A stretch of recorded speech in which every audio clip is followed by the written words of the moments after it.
একজন পুলিশ সদস্যকে থানায় ঢুকে কিভাবে পেটাচ্ছে ভিডিওটি আগে দেখুন, তারপর বিস্তারিত বলছি।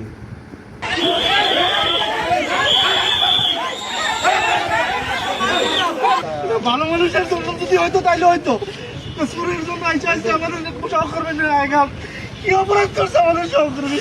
একটা চোরের জন্য যদি এই অবস্থা হয় তাহলে আমরা কিভাবে আইন শৃঙ্খলা পরিস্থিতি নিয়ন্ত্রণ করবো? চোরের জন্য যদি এই অবস্থা হয় তাহলে পুলিশ কিভাবে তার পুলিশিং করবে, কিভাবে সে কাজটা? এই ভিডিওটি দেখে কি বুঝলেন? একজন পুলিশ সদস্যকে এভাবে সাধারণ মানুষ থানার ফটকের ভেতরে ঢুকে পেটাতে পারে? আবার অনেকেই বলে ঘটনা ঘটলে পুলিশ আসে না, পুলিশ ব্যবস্থা নেয় না, পুলিশ কোথায় থাকে, অনেক এভাবে মন্তব্য করেন। তো এখন পুলিশের নিরাপত্তাটা কোথায়? বরিশালের একটি থানায় এই ঘটনাটি ঘটেছে আজকে। একটি চোরকে আটক করেছে পুলিশ।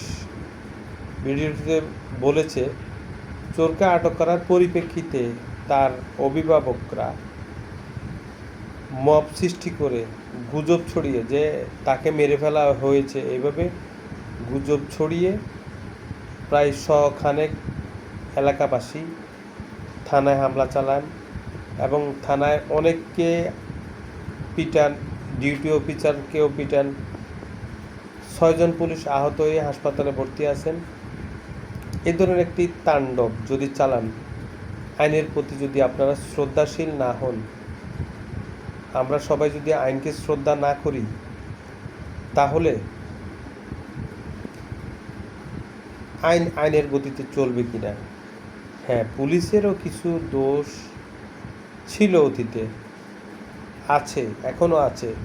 পুলিশদের ধোয়া তুলসী পাতা হয়ে গিয়েছে তা না, দোষ রয়েছে।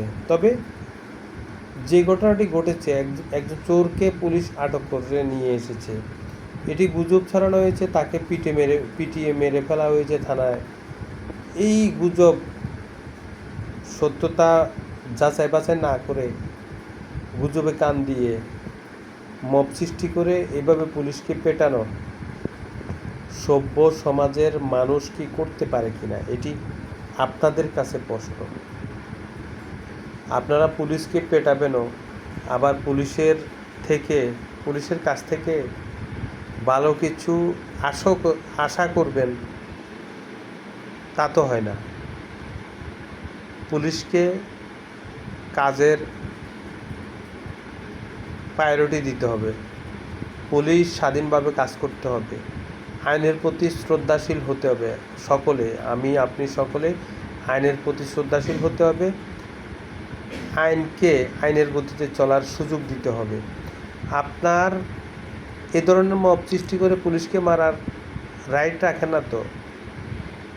পুলিশে অপরাধ করলে পুলিশেরও শাস্তি হচ্ছে, পুলিশেরও বিচার হবে। যদি পুলিশ ওই আসামিকে থানায় পিটিয়ে মেরে ফেলে, পুলিশের বিরুদ্ধে ব্যবস্থা আইনগতভাবে ব্যবস্থা নেওয়ার এখতিয়ার আপনাদের আছে অভিভাবক হিসেবে। আপনারা আইনকে হাতে তুলে নিয়ে অভিভাবকরা এইভাবে থানায় হামলা করা, পুলিশকে মারা কতটুকু যৌক্তিক, এটি আপনাদের কাছে বিচার ছেড়ে দিলাম।